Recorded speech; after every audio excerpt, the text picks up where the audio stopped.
Ucrania esperó pacientemente, como un cazador oculto en la maleza, hasta que sus presas rusas decidieron esconderse en lo que creían ser un refugio inexpugnable.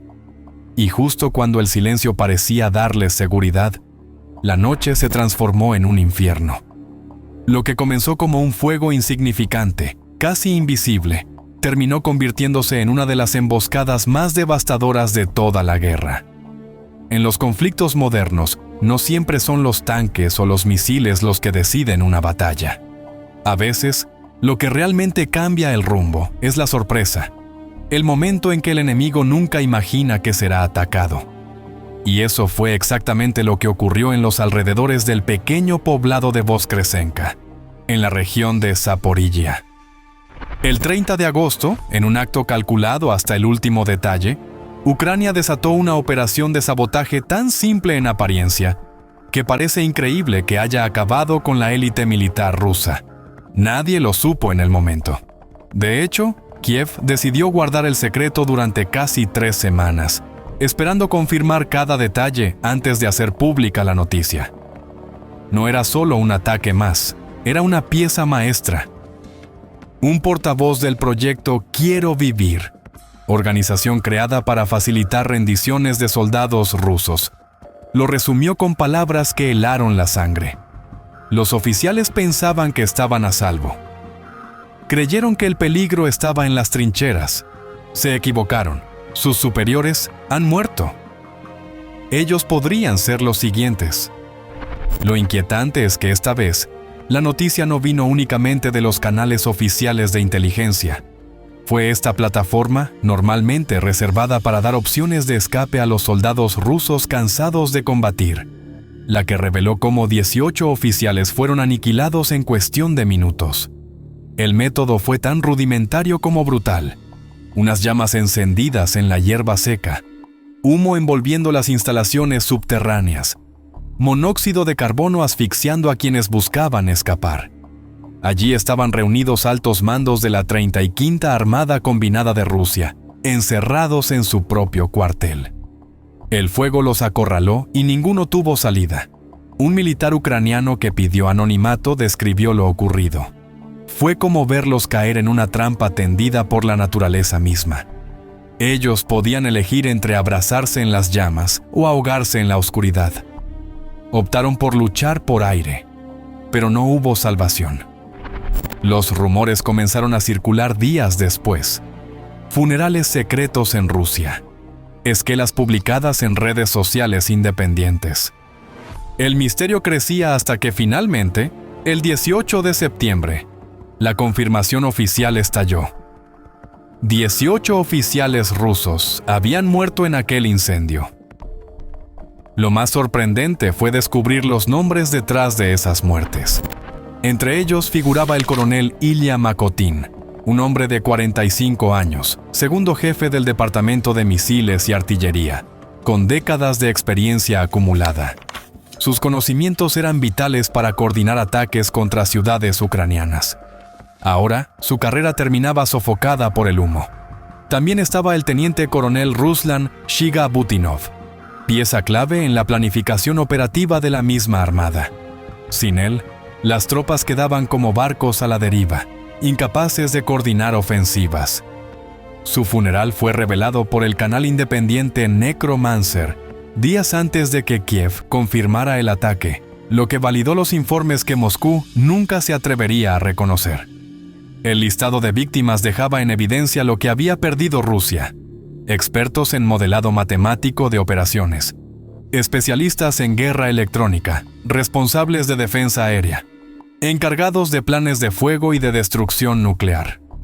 Uno de ellos, el teniente coronel Dmitry Pashabekov, irónicamente había dedicado su vida a planear la protección contra incendios y ataques de este tipo. Murió atrapado en las mismas llamas que debía prever.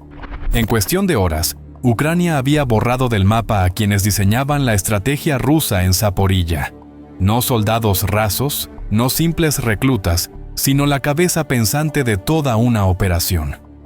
Petro Andriushchenko, ex asesor del alcalde exiliado de Mariupol, escribió en Telegram un mensaje inquietante. 17 oficiales y un soldado fueron eliminados. Se acabó la ofensiva en este sector. El enemigo no avanzará más. Aunque en ese momento sus palabras parecían exageradas, el tiempo demostró que no eran una ilusión. La prensa ucraniana comenzó a unir las piezas. Durante la segunda quincena de agosto, altos mandos de Kiev habían detectado que Rusia movía unidades desde la región de Sumy hacia Zaporizhia, preparando una nueva ofensiva. Sin embargo, para principios de septiembre, esas maniobras parecían haberse detenido abruptamente. Ahora se entendía el motivo. Los líderes de esa operación ya no existían. Un informe del Congreso Mundial Ucraniano lo resumió con crudeza. El frente en Zaporizhia ha resistido. El enemigo ha fracasado en sus embestidas y ahora carece de quienes lo dirigían. El presidente Volodymyr Zelensky, sin ocultar la gravedad, advirtió en una entrevista: han intentado 3 ofensivas, todas fallidas, y aunque ya preparan 2 más, lo ocurrido demuestra que sus planes se derrumban antes de comenzar. La caída de estos 18 hombres no solo frenó una operación puntual, también desnudó la fragilidad de la maquinaria militar rusa. El Instituto Naval de Estados Unidos, USNI, había alertado meses antes de que la cadena de mando rusa era rígida, incapaz de adaptarse si se cortaba uno de sus eslabones. Eso fue exactamente lo que pasó en Voskresenka. El fuego destruyó no solo vidas, sino la conexión entre Moscú y el campo de batalla. Un analista militar de Kiev lo expresó en un canal televisivo. Ellos pensaban que se encontraban lejos del peligro. Lo que no imaginaron es que el verdadero riesgo estaba dentro de sus propios muros. Allí donde se sintieron seguros, los alcanzó la mano invisible de la resistencia. Y es que, aunque no está del todo claro quién prendió la chispa inicial, todo apunta a un grupo de partisanos locales que recibieron información precisa de inteligencia. KUR, el servicio ucraniano, no aparece oficialmente, pero las coincidencias son demasiadas como para pensar que actuaron sin apoyo. El fuego fue solo el inicio de un mensaje mucho más grande. Rusia no tiene dónde esconderse. La muerte de los 18 oficiales en Voskresenka no fue solo un golpe táctico. Fue un recordatorio brutal de que, incluso en la retaguardia, Rusia puede perder a sus hombres más valiosos en cuestión de minutos. Y lo peor para Moscú no era el número en sí, sino la calidad de quienes cayeron. Eran mentes entrenadas, piezas de un engranaje que ahora quedó hecho cenizas. Desde la distancia, analistas internacionales comenzaron a preguntarse cómo un simple incendio pudo lograr lo que misiles, drones y bombardeos no habían conseguido. La respuesta estaba en la combinación entre astucia, información privilegiada y un enemigo confiado. Un portavoz de la Fundación Jamestown lo expresó con frialdad. El Kremlin puede reponer cuerpos, pero no experiencia. Cada oficial que desaparece deja un vacío que se llena con improvisación. Esa es la verdadera derrota. La magnitud del ataque se entendió mejor cuando se reveló que muchos de los sustitutos que Rusia enviaría no eran oficiales consolidados, sino jóvenes recién salidos de academias militares. Hombres sin experiencia real en el campo de batalla, promovidos antes de tiempo para cubrir huecos imposibles. Los reportes hablaban de que Rusia contaba con más de 60,000 estudiantes en sus 41 academias militares. Sin embargo, gran parte de ellos terminaba siendo enviado a trincheras antes de culminar su formación. Un ciclo interminable de reemplazos mal preparados. El Instituto Naval de Estados Unidos ya había advertido: un ejército sin cuadros intermedios sólidos está condenado a repetir errores. La cadena de mando colapsa porque nadie sabe tomar decisiones en momentos críticos. El impacto de lo ocurrido en Zaporizhia se reflejó en varios frentes. Consecuencias inmediatas para Rusia. Pérdida de cohesión en las tropas desplegadas en la región. Desorientación en los planes ofensivos que se estaban preparando. Incremento de la desconfianza entre soldados y mandos superiores. Temor constante a que existan más infiltrados o partisanos operando cerca. En el terreno, las tropas rusas empezaron a actuar como si cada sombra pudiera ser un traidor. Ya no había certeza sobre qué zona era segura y cuál no. La paranoia se convirtió en compañera diaria. Un soldado prorruso que desertó poco después relató en Telegram: "No confiamos ni en el aire que respirábamos. Cada fogata parecía un ataque, cada chispa era una alarma.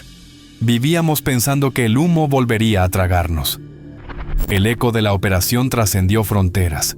En Occidente, periódicos como The Kyiv Independent y The New Voice of Ukraine señalaron que Ucrania había conseguido algo más que una victoria militar. Había sembrado el miedo.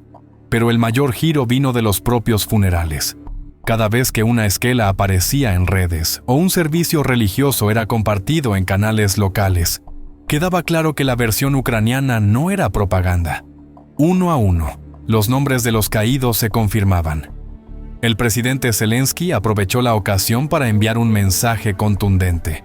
Los invasores creían que podían planear la destrucción de nuestras ciudades desde la seguridad de un búnker. Hoy, esos planes quedaron enterrados con ellos. Que todos los demás lo piensen bien antes de seguir ciegamente a sus comandantes. Mientras tanto, la resistencia en Mariupol celebraba en silencio. Según Andriushchenko, aquel sabotaje había sido posible gracias a la colaboración entre partisanos locales y la inteligencia ucraniana. Nadie dio detalles exactos, pero quedó claro que la coordinación iba mucho más allá de lo que Moscú imaginaba. La resistencia en la sombra. Pequeños grupos de civiles armados con información. Redes clandestinas que transmiten datos sobre movimientos rusos. Uso de drones caseros para rastrear instalaciones sensibles. Apoyo logístico desde HUR para ejecutar operaciones específicas.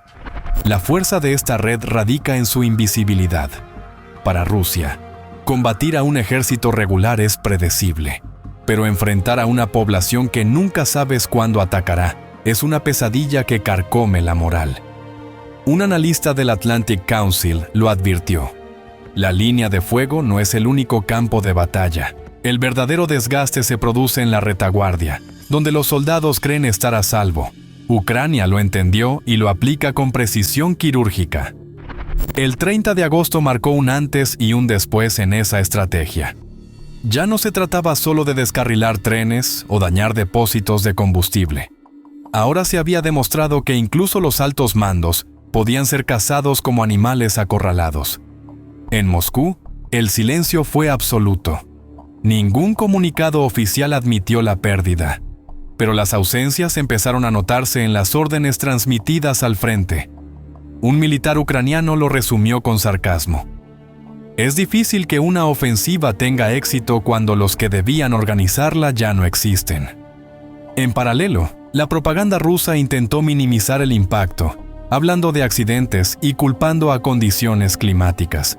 Sin embargo, el pueblo ruso no tardó en descubrir la verdad al ver que coroneles y tenientes coroneles desaparecían sin explicación de sus cargos. Lo que significa para Ucrania refuerzo de la moral entre las tropas y la población civil. Demostración de que la astucia puede superar a la fuerza bruta. Validación del trabajo conjunto entre inteligencia oficial y resistencia local. Confirmación de que la guerra psicológica es tan poderosa como la militar. En Kiev, un oficial de HUR comentó en un medio local: "Lo importante no es solo la cifra de bajas, es el mensaje. Les demostramos que el enemigo no puede ocultarse ni siquiera en su propio cuartel. Esa incertidumbre vale más que cualquier misil". Los próximos meses serán decisivos. Zelensky ya advirtió que Rusia prepara nuevas ofensivas. Sin embargo, la pregunta que queda flotando en el aire es la siguiente: ¿cómo podrán organizarse sin los hombres que debían dirigirlas? El 30 de agosto no fue solo un día de fuego. Fue el día en que Ucrania le mostró al mundo que las batallas también se ganan en silencio, con la astucia de quienes saben esperar hasta el momento perfecto. Rusia tendrá que llenar las sillas vacías en su 35ª Armada Combinada.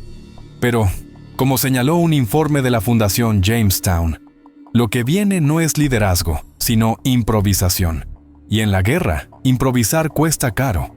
La operación de Voskresenka quedará como un símbolo, la chispa que encendió el miedo en el corazón de los ocupantes. Porque si algo quedó claro aquella noche, es que, incluso cuando los rusos creen haber encontrado un escondite seguro, Ucrania sabe cómo convertirlo en su peor pesadilla. Gracias por disfrutar del vídeo. Les deseamos una gran semana desde Europa de Acero. Nos encontramos en un próximo vídeo. Hasta entonces.